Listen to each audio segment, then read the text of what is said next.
ನಮಸ್ಕಾರ ಸ್ನೇಹಿತರೆ. ನಮ್ಮ ಭಾರತೀಯ ಸಂಸ್ಕೃತಿಯಲ್ಲಿ ಅತ್ಯಂತ ಮಹತ್ವದ ಹಬ್ಬಗಳಲ್ಲಿ ಒಂದಾದ ಯುಗಾದಿ ಹಬ್ಬ ಬಗ್ಗೆ ನಿಮಗೆ ಸಂಪೂರ್ಣವಾಗಿ ಗೊತ್ತಾ?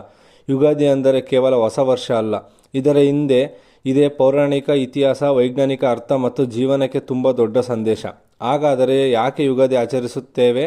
ಯುಗಾದಿಯ ಮಹತ್ವ ಏನು? ಇವೆಲ್ಲವನ್ನು ಸಂಪೂರ್ಣವಾಗಿ ತಿಳಿಯೋಣ. ಯುಗಾದಿ ಅನ್ನೋ ಪದ ಎರಡು ಪದಗಳಿಂದ ಬಂದಿದೆ. ಯುಗ ಅಂದರೆ ಕಾಲ ಅಥವಾ ಯುಗ, ಆದಿ ಅಂದರೆ ಆರಂಭ. ಯುಗಾದಿ ಎಂದರೆ ಹೊಸ ಯುಗದ ಆರಂಭ. ಇದು ಕರ್ನಾಟಕ, ಆಂಧ್ರ ಪ್ರದೇಶ ಮತ್ತು ತೆಲಂಗಾಣದಲ್ಲಿ ಹೊಸ ವರ್ಷವಾಗಿ ಆಚರಿಸಲಾಗುತ್ತದೆ. ಇದು ಚೈತ್ರ ಮಾಸದ ಮೊದಲ ದಿನ. ಹಿಂದೂ ಚಂದ್ರಮಾನ ಪಂಚಾಂಗದ ಪ್ರಕಾರ ಹೊಸ ವರ್ಷದ ಪ್ರಾರಂಭ. ಇದು ಸಾಮಾನ್ಯವಾಗಿ ಮಾರ್ಚ್ ಅಥವಾ ಏಪ್ರಿಲ್ ತಿಂಗಳಲ್ಲಿ ಬರುತ್ತದೆ. ಯುಗಾದಿ ಹಬ್ಬದ ಹಿಂದೆ ಪೌರಾಣಿಕ ನಂಬಿಕೆ ಇದೆ. ಬ್ರಹ್ಮದೇವರು ಈ ದಿನವೇ ಸೃಷ್ಟಿಯನ್ನು ಆರಂಭ ಮಾಡಿದರೆಂದು ನಂಬಲಾಗಿದೆ. ಆದ್ದರಿಂದ ಇದು ಸೃಷ್ಟಿಯ ಮೊದಲ ದಿನ ಎಂದು ಪರಿಗಣಿಸಲಾಗುತ್ತದೆ. ಇದರ ಜೊತೆಗೆ ಪ್ರಕೃತಿಯಲ್ಲಿ ಈ ಸಮಯದಲ್ಲಿ ಹೊಸ ಹೂಗಳು, ಹೊಸ ಎಲೆಗಳು ಬರುತ್ತವೆ.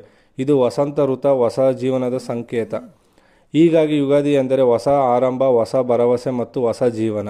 ಯುಗಾದಿ ದಿನ ಒಂದು ವಿಶೇಷ ಪದಾರ್ಥ ತಿನ್ನುತ್ತಾರೆ, ಅದೇ ಬೇವು ಬೆಲ್ಲ. ಇದರಲ್ಲಿರುವ ಪದಾರ್ಥಗಳು ಬೇವು, ಬೆಲ್ಲ, ಹುಣಿಸೆ, ಮೆಣಸು ಮತ್ತು ಉಪ್ಪು. ಇದರಿಂದ ನಮಗೆ ಸಿಗುವ ಸಂದೇಶವೇನೆಂದರೆ ಜೀವನದಲ್ಲಿ ಸಿಹಿ, ಕಹಿ, ಹುಳಿ, ಖಾರ ಎಲ್ಲ ರೀತಿಯ ಅನುಭವಗಳು ಬರುತ್ತವೆ. ಸಂತೋಷವೂ ಬರುತ್ತದೆ, ದುಃಖವೂ ಬರುತ್ತದೆ, ಸವಾಲುಗಳು ಬರುತ್ತದೆ. ಆದರೆ ಇವೆಲ್ಲವನ್ನು ಸಮಾನವಾಗಿ ಸ್ವೀಕರಿಸಬೇಕು ಅನ್ನೋದೇ ಇದರ ಅರ್ಥ. ಇದು ಯುಗಾದಿಯ ಅತ್ಯಂತ ದೊಡ್ಡ ಜೀವನದ ಪಾಠ. ಯುಗಾದಿ ದಿನ ಜನರು ಬೆಳಿಗ್ಗೆ ಬೇಗ ಎದ್ದು ಸ್ನಾನ ಮಾಡುತ್ತಾರೆ, ಹೊಸ ಬಟ್ಟೆ ಧರಿಸುತ್ತಾರೆ, ಮನೆ ಸ್ವಚ್ಛ ಮಾಡುತ್ತಾರೆ, ಬಾಗಿಲಿಗೆ ಮಾವಿನ ಎಲೆಗಳ ತೋರಣಗಳನ್ನು ಹಾಕುತ್ತಾರೆ, ರಂಗೋಲಿ ಹಾಕುತ್ತಾರೆ, ದೇವರಿಗೆ ಪೂಜೆ ಮಾಡುತ್ತಾರೆ, ವಿಶೇಷ ಊಟ ತಯಾರಿಸುತ್ತಾರೆ. ಇದು ಕುಟುಂಬದೊಂದಿಗೆ ಸಂತೋಷದಿಂದ ಆಚರಿಸುವ ಹಬ್ಬ. ಯುಗಾದಿ ದಿನದ ಇನ್ನೊಂದು ಮುಖ್ಯ ಭಾಗ ಪಂಚಾಂಗ ಶ್ರವಣ. ಈ ಸಂದರ್ಭದಲ್ಲಿ ಪಂಡಿತರು ಹೊಸ ವರ್ಷದ ಭವಿಷ್ಯವನ್ನು ಹೇಳುತ್ತಾರೆ. ಮಳೆ, ಕೃಷಿ, ಆರ್ಥಿಕತೆ ಹೇಗಿರುತ್ತದೆ ಎಂದು ವಿವರಿಸುತ್ತಾರೆ. ಹಾಗೆ ಪ್ರತಿಯೊಬ್ಬರ ರಾಶಿಗೆ ಸಂಬಂಧಿಸಿದ ಭವಿಷ್ಯವನ್ನು ಹೇಳುತ್ತಾರೆ. ಹೀಗಾಗಿ ಸ್ನೇಹಿತರೆ, ಯುಗಾದಿ ಅಂದರೆ ಕೇವಲ ಹಬ್ಬ ಅಲ್ಲ, ಇದು ಹೊಸ ಜೀವನದ ಆರಂಭ, ಹೊಸ ಕನಸುಗಳ ಆರಂಭ.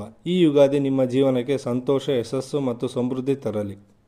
ನಿಮಗೆ ಈ ವಿಡಿಯೋ ಇಷ್ಟವಾದರೆ ಲೈಕ್ ಮಾಡಿ, ಶೇರ್ ಮಾಡಿ. ಇನ್ನೂ ಇಂತಹ ಮಾಹಿತಿಗಾಗಿ ಚಾನಲನ್ನು ಸಬ್ಸ್ಕ್ರೈಬ್ ಮಾಡಿ. ಜೈ ಹಿಂದ್, ಜೈ ಕರ್ನಾಟಕ ಮಾತೆ.